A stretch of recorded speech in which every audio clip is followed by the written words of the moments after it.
So I think one of the biggest difficulties when it comes to overcoming depression, treating it, is remembering how to engage with yourself. In my own struggles with it, it really helped me when I started developing a routine.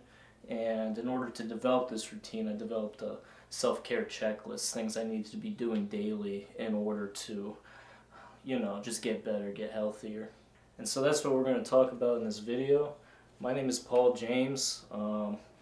I'm not a psychologist, I'm not a doctor, I'm just some dude who's had depression, and I like sharing the information that I've learned through my own experiences. I'm hoping maybe, there's some people out there that can benefit from it. And today we're talking about a self-care checklist. Now, self-care is going to look different for everyone. There's no proper definition. For some people, it might be something as simple as brushing their teeth in the morning, and for others it's a whole $1,000 spiritual retreat. For me personally, and as I imagine it is for everyone watching this, it was really about getting back in tune with myself, and it took some trial and error to figure out which habits were going to lead there, but I'm going to be discussing the habits I picked up, maybe make some recommendations.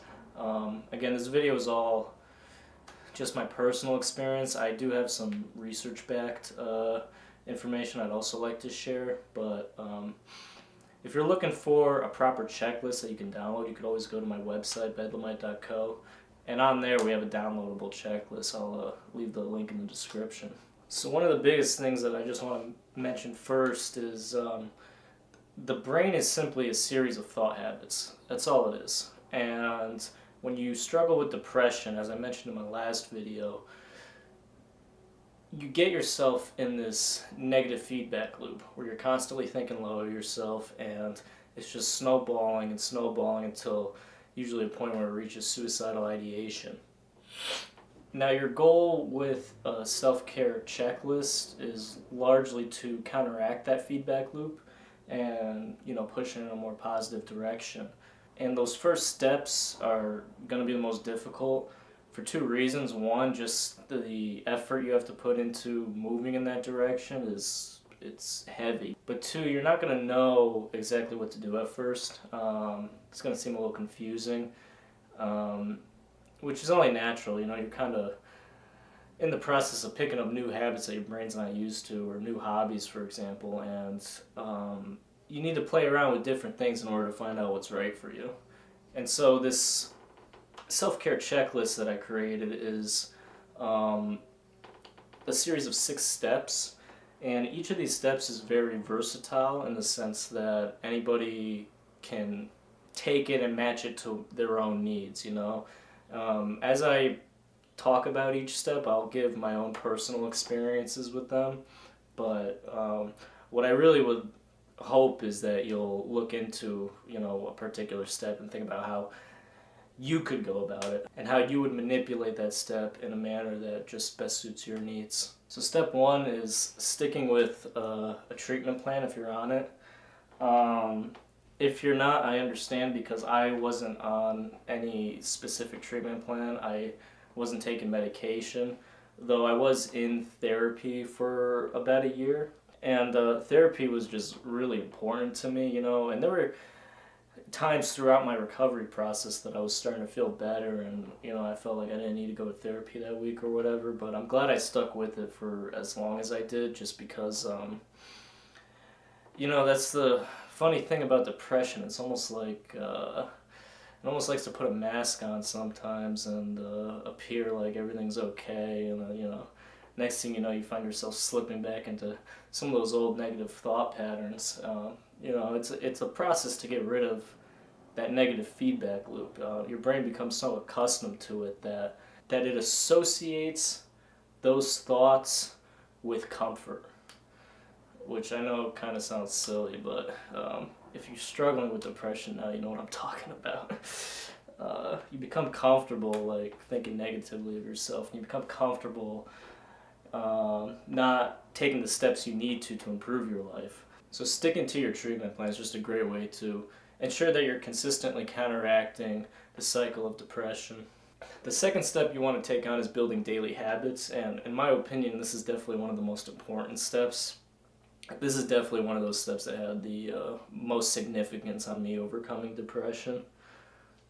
So, what these daily habits look like is really gonna vary for everyone, you know. If you struggle to just get up in the morning and brush your teeth and clean your face, you know, I would recommend that being, one of the first daily steps you take. For me personally, I remember sleep quality was a big thing. I wanted to ensure I was getting to bed and waking up at a consistent time because I was struggling with insomnia when I was also struggling with depression, and it's just, I mean, the two together is just a nightmare. Other things I did was I started eating healthier, just to improve my physical function. I started working out um, just to feel better about my body. And, it wasn't easy at first. I was really counteracting. I really didn't want to do these things, but I figured, fuck it, if I want to kill myself, I might as well do shit I don't want to do, And over time, it has a really positive effect. And, yeah, and some other things I did just for the hell of it was, one of the biggest things was I started learning an instrument. I had never played an instrument before this period, and just that process of learning something new and realizing I had, at least some level of talent to pull it off was just it's very gratifying experience. It was one of those moments where I surprised myself again, and that was just a beautiful feeling to be able to surprise myself again. So when you think about these daily habits, I guess the biggest takeaway is to play around with them. I'm sure there's certain areas of your daily life that need improvement, whether it's your diet, your sleep patterns, what have you. But don't be afraid to experiment around with some hobbies, especially creative hobbies. I think they're a great way to allow the mind to just kind of wander and explore itself, and that could be a form of therapy within itself. The third step is pretty simple. Try to keep a clean living space. In fact, this could be kind of one of the first steps you take if you don't have anything on this list currently. A clean environment pretty much ensures a clean mind to some degree, but you're gonna naturally feel more bogged down if your living environment is a complete mess. And so that's something I kind of started with and continue to try to maintain. And I think one of the biggest things is you don't have to do everything at once. You could do just a corner of your room, for example, one day, and then do another corner the next day, and it all adds up. And I think that's another thing too. You see how these little positive habits add up in your physical environment. It starts seeping into your mental environment. So the fourth step is to plan the next day you have out. And if you struggle with depression, I know one of the biggest things is you might not have goals in your life at the moment. You might struggle to know what your goals are, and if you don't have any goals, it can be difficult to understand what the fuck you're gonna do tomorrow, So let's say you're starting there. You're trying to figure out what your goals are. Personally, for me, when I'm, even when I'm reevaluating my goals now, one of the biggest things I do is I consider my values. What do I stand for in this life? And if you don't know what your values are, well, you got a journey ahead. There's definitely some book recommendations I could throw your way that will just kind of help you get those thought patterns going of what do I want out of life, and what actions do I need to take to get there. But if you do have a set of values that you believe in, I guarantee within those values you have goals, things you want to accomplish. And if you have goals, you can plan your next day. And one thing I always try to remind myself is to set small goals that lead to bigger changes, because I'm also the type of person that can really, just get carried away with what I want and set high expectations for myself that are just impossible to meet. So I always set small goals that I can accomplish within a, few weeks, month or two, all of which are leading to a much bigger picture. The fifth step is to practice mindfulness. This has been an essential part of my personal journey, and it's something I highly recommend to everyone. I initially started with things like meditation and self-hypnosis too. There's a few videos on YouTube if you're interested in that, about how to hypnotize yourself. But the biggest thing is just kind of exploring your unconscious, because that's largely where your negative thought patterns are coming from. And you don't have to meditate or, you know, self-hypnotize yourself like I did. You can, there's tons of ways to go about mindfulness, such as just taking a hike in nature, or practicing yoga, or journaling even. That's a pretty simple one to pick up. So if you're not 100% sure where to start, I'd recommend just doing a little bit of research and seeing kind of what matches with you. I think one of the biggest things with mindfulness, though, is practicing gratitude.